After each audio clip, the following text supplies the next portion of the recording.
indication that death is approaching for someone on hospice is difficulty swallowing. Again, not everybody will have these symptoms, and part of the symptoms that you do have at end of life are dependent on the disease process.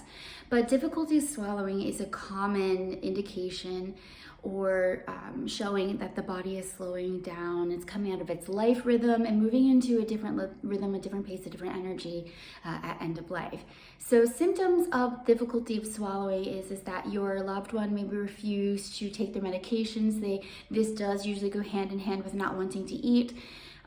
There may be coughing or gagging while we're trying to eat.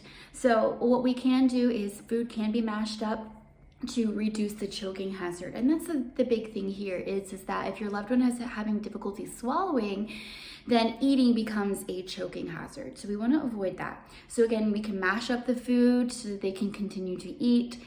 You definitely want to talk to your hospice, your medical team about this issue, because we do need to, if this person still wants to eat, find a way to eat, to have sustenance. But most importantly is that if we're taking oral medications, we need to be able to continue taking those oral medications.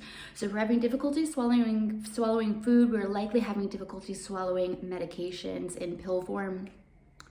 So for comfort and quality of life at end of life, we do want to be able to keep those comfort medications going.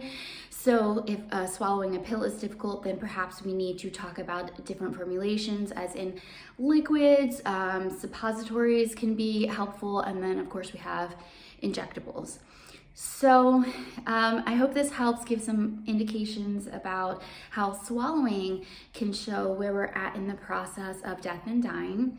Something also to keep in mind just for quality of life, if your person has decided that they no longer want to eat, but they do want to enjoy the taste of foods, there's nothing wrong with mashing up foods. There's no choking hazard, and allowing them to taste it. They can always spit it out if they can't swallow, don't want to eat, so they can still enjoy the taste.